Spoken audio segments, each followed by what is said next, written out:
to talk about a number of different things, and what resonates for one person might be different than another, and that's okay. But I just encourage you to listen, see what you identify with and what I'm speaking about, and like I said, maybe take one little nugget home for yourself and your business. So I want to talk to you today about the inner CEO, mastering the mindset that drives entrepreneurial success. Just a little bit about me. I know, Tammy, thank you for the introduction for the book, and I did get a chance to speak with some of you before we got started. I have a private practice that opened its doors in 1998, and I am known as the no BS therapist. And as I said to some of you tonight, I'm closing the gap between insight and action. The biggest complaint I hear from clients is that people go to really nice therapists who were really good listeners, who didn't judge them. They felt good for maybe an hour or two after their session, and then it floated away, and nothing changed. I offer a therapy that is bold and honest and structured. And then in 25, I published my debut book, Yellow Paint, Learning to Live Again. It tells the story of my own journey of hitting rock bottom many years ago. I lost my health, I lost some career time, I lost a child, and then I got divorced. And that was my version of rock bottom. But I bet you everybody here can say a little bit about their own journeys, because we get in our own way too easily. And after repeated experiences of getting in our own way, we will have our own version of rock bottom. It would be great if humans changed when things were going well, but I know that we change more when they aren't. So I call that in the book the invitations to grow. There is a $5 discount off the book, so if any of you still haven't had a chance and want to get the book, please see me after. But more than anything, I'm here to share with you some of my expertise. So, what does entrepreneurial success mean to you? Who wants to raise their hand? Tell me what success would mean. How do you measure success? Back in the back. I think entrepreneurial success means like having creative with your clients that returns your clients. I think that's the most important thing about being an entrepreneur. Having clients that can trust and have so much value in your business and your service and what you provide. Oh God, I could not hear that. Okay. Yeah. Okay, repeat business. Yes, that's right. Because if people are happy with what you're doing for them, and they see the value, and they see the changes they're making, yes, they will come back. And you, sir?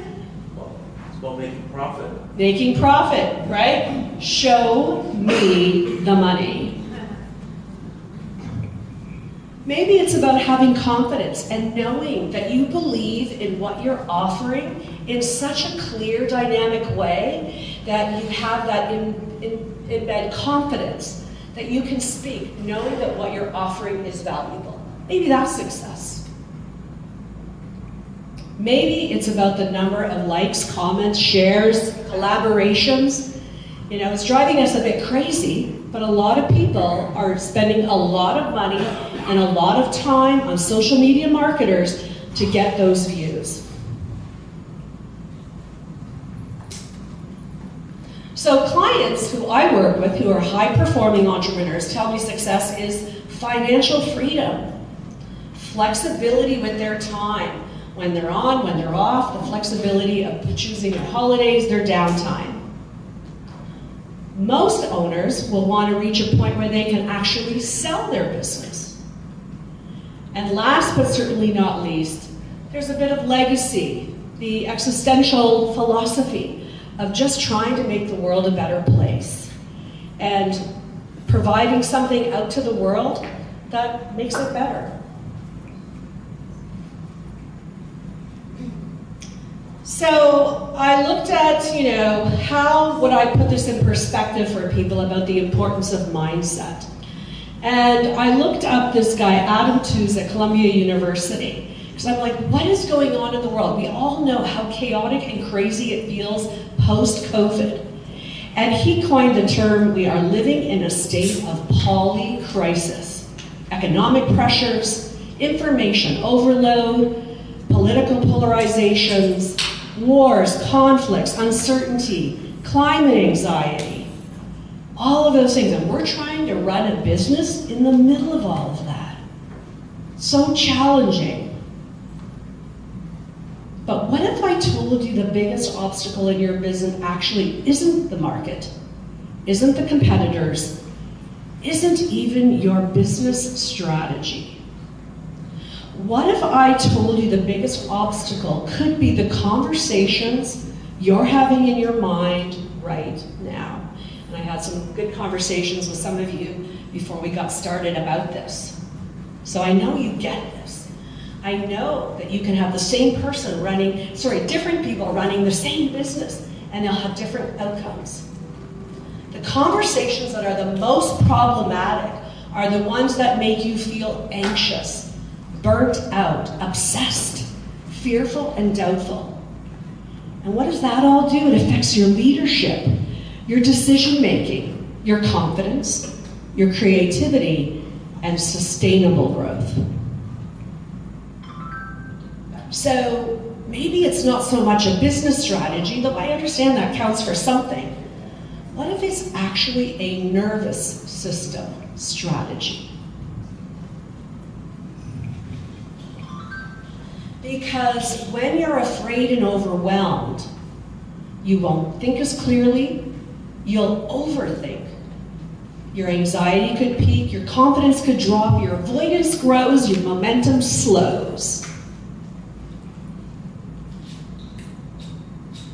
It's about, in my opinion, how you're managing your daily self-care baselines. And I'll go into more detail about that later. Or not. How are you taking care of yourself every day? Are you able to interrupt all of those negative thought patterns or not? Because how you're talking to yourself when you're triggered will determine your mindset. And it's based on the paradigm that what we think determines what we feel, determines what we do. So the ability to interrupt those negative thoughts has a huge impact. That's why different people react differently. We need to regulate our nervous systems, and we need to shift deeper patterns, because how we get in our own way was formed many, many years ago. Core beliefs about ourselves, others, life, and love are formed in our earlier childhood experiences, and that is what influences how we see all of those pieces. So I want to propose 4 different archetypes, different personality types and ways of functioning for entrepreneurs that could get you in your own way when you don't want to, when you aren't motivated to, when you don't intend to. The hyper-alert entrepreneur, the imposter, the perfect entrepreneur, the depressed entrepreneur. Just think, you may not fit one category perfectly, but you might notice how you lean into one more than the other. Not every day, but those moments when things aren't going well, those moments you're triggered. So let's look at each of them one by one. The hyper-alert entrepreneur is irritable and reactive. Scanning. Continuously scanning, never really off. Scanning for risk, scanning for failure, uncertainty, rejection, financial pressure, and responsibility.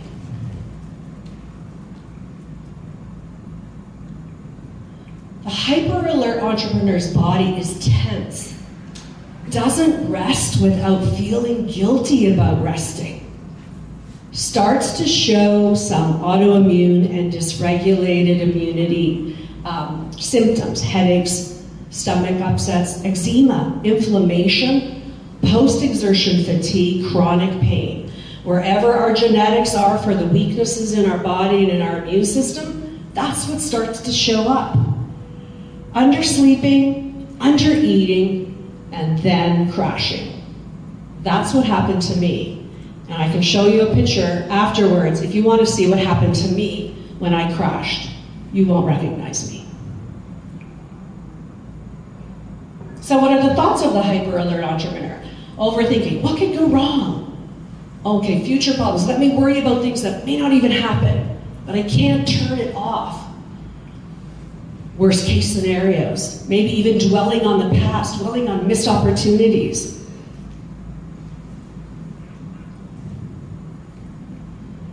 And where could this all be coming from? Because I'm a therapist, that's what I look at. But even when I look at the deeper pieces, it's always about bringing it back to what am I going to do about this now? When we unravel hyper-alertness and anxiety, we often see that the person has had a history where they've developed a dysregulated relationship with control. Someone controlled them too much, someone gave them too much control, and it embeds some core beliefs about control that are highly dysregulated. So it's based on fear and worry, driven by that control wound. Usually from experiences, like I said, where there was too much or too little control, and it translates easily into striving to control the uncontrollable. I call that the stinky thought, where we will work extra hard to control the uncontrollable, and in doing so, we'll lose control.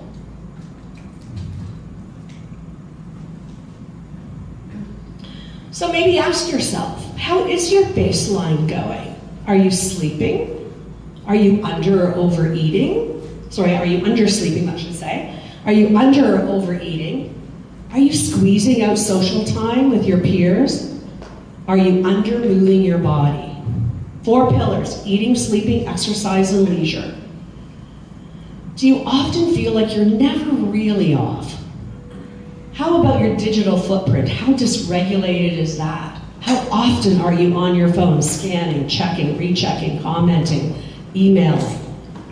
Where could you be over-promising? A classic example of this was my burnt-out client.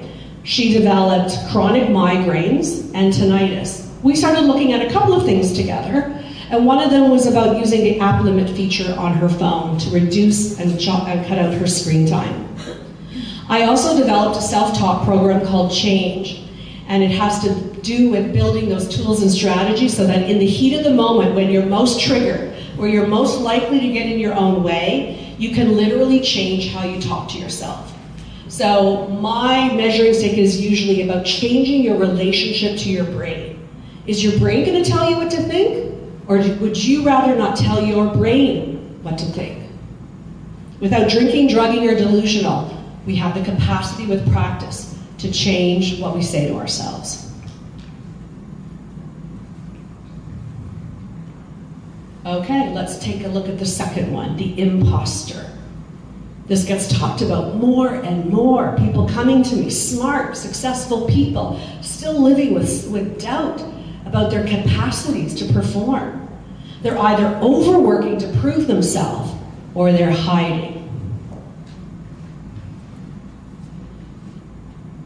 They usually have fears of failure, fears of judgment, fears of not being ever enough, or fears of being exposed that they aren't enough. The body is unsettled. There's a pit in your stomach. It's only a matter of time before people figure out I don't belong, that I'm not good enough, that I don't know what I'm doing. I actually don't know what I'm doing.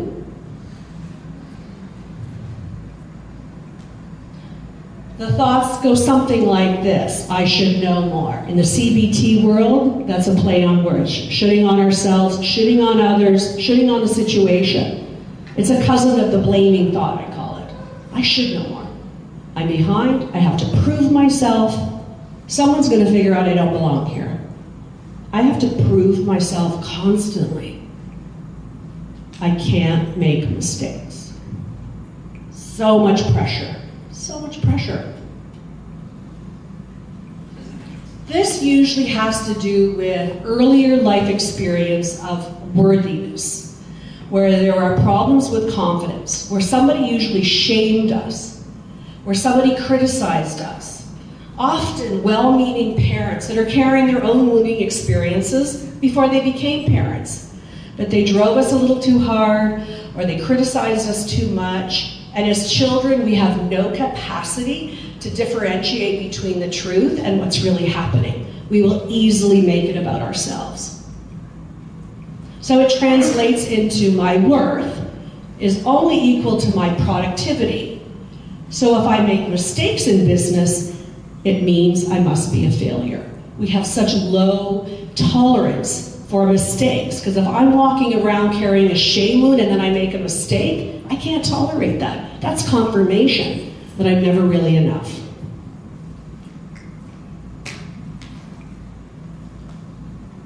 So if you identify with any of that, maybe take a minute to think.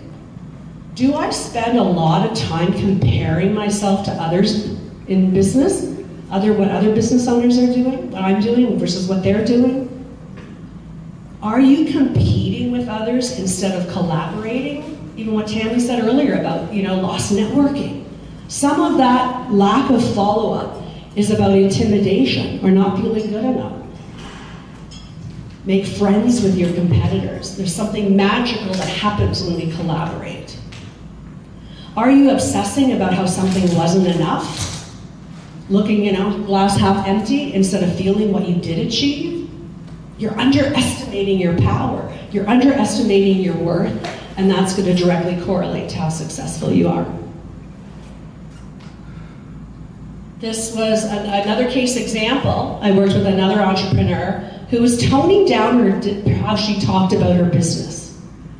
So there's a lot of different tools in my toolkit, but one of our dialectical programs is mastery. And it may sound common sense to you, do what you do well.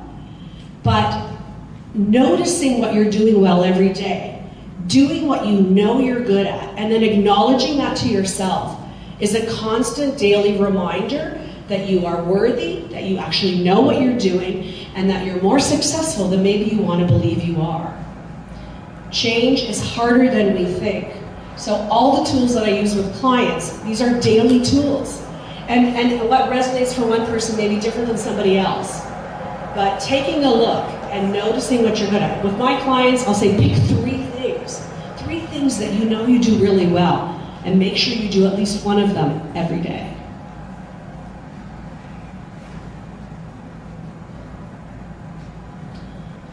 The perfect entrepreneur. And you might be a combination of these. I think I was between hyper alert and perfect, and they probably go together, right? Because if we're trying to be perfect, we're going to run in overdrive. So we delay actions. Perfectionists are procrastinators. Procrastinators aren't lazy people. The most common reason for procrastinating is because you're trying to make it perfect. You're fearful of judgment, fearful of failure, believing it has to be perfect before they even begin. So on the outside, they may look immobilized. They're putting things off. And on the inside, they are obsessing and rethinking about how to make it perfect. And they will talk themselves of even getting off the starting line, because if it's not perfect, I can't do it. They're immobilized, distracted. It's keeping them up at night. That's always a good measuring stick for any of these archetypes. What is keeping you up at night? What are those thoughts that keep running around your head? Because when our ego is asleep and we're less busy, the truth comes to the surface. That's how you'll know what you're wrestling with. Because we can distract ourselves all day in many, many different ways. But in the morning, before we're out of bed, and as we're waking up, and as we're waking up and as we're going to sleep, our ego is quieter. That's where the truth will come up. If I can do it perfectly, I'll avoid any criticism. What a setup is that? Not everybody likes us all the time. And if we are aiming for that perfect reaction, it's gonna be a setup. If I can't do it perfectly, I'd better put it off. That is what we're wrestling with. The perfect entrepreneur is wrestling with that.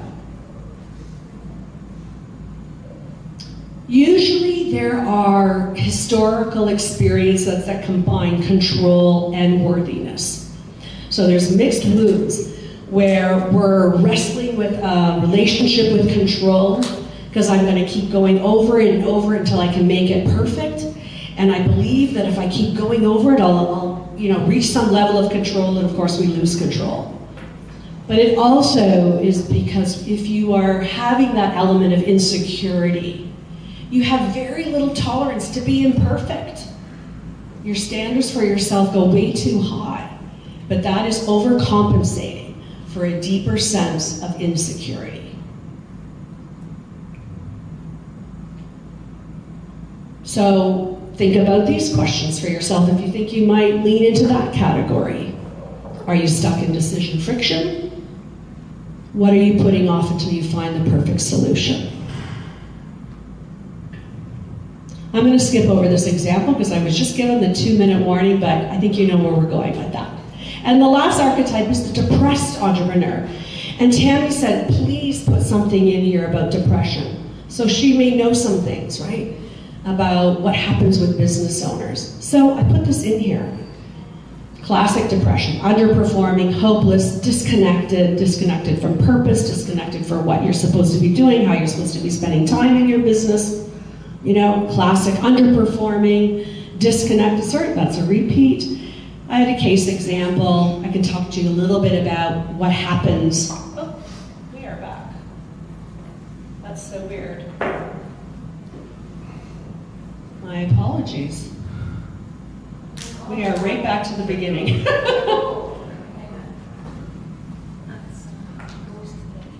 Yeah, we're actually going backwards. There we are. I was going too fast. Anyway, we skipped over a few slides there, but you know, I can certainly answer any questions anybody might have about depression. But questions to ask yourself: could you be masking fatigue? Are you tired even after resting? Are you feeling separated from your business about who you really are, what your purpose is, from the important people in your life? Are you hiding your work stress from people who care about you?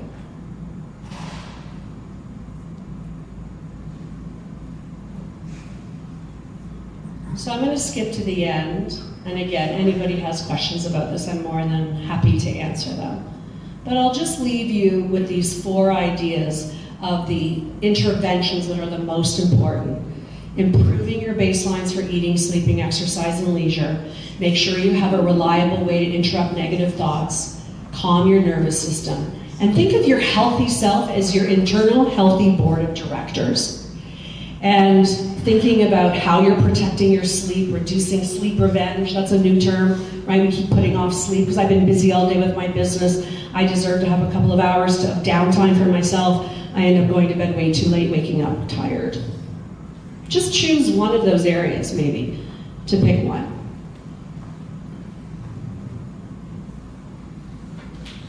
Again, ways of taking judgment out, past and future, generalized thoughts. So I have an acronym FREE. Whenever you're stuck with how to interrupt your thoughts, think of what are the facts? What do I really want? Where is my control? And execute. That can always be a 5-minute track, because every day things happen that we don't want, like, or expect. And when we get out in our own way and reorganize our thinking, we will be one step closer to what we really want. Because if we indulge the negative thoughts, I can guarantee you one thing, you'll be one step further away from what you really want in your life. Find your breath. There's a 60-second breath. You remember, your healthy self lives in your gut. If you're ever stuck about what to do, ask yourself, what do I really need today? Your wise gut is there, but I'll tell you, as you're burnt out, depressed, trying to be perfect, hyper alert, you either won't hear your gut, or if you do, you won't trust it. You'll argue with it, you'll defend about it, you'll override it. And one last piece is that inner healthy board of directors. Stop taking things personally. People aren't thinking about you as much as you think they are. You're overdoing that. Rediscover who you were really meant to be. Know that part of you inside and out. Think back about a time in your life where somebody loved you unconditionally, even when you were imperfect, even when you made mistakes. What did they know about you that might be worth remembering for yourself? And when you're in trouble or stressed, think about what that part of you might tell you to do. The goal is not perfection. You're trying to align yourself between mind and body, inside and outside and inside. The most powerful entrepreneurial in the room is not the one without fear. We're all afraid. We all get anxious. We're all making some mistakes.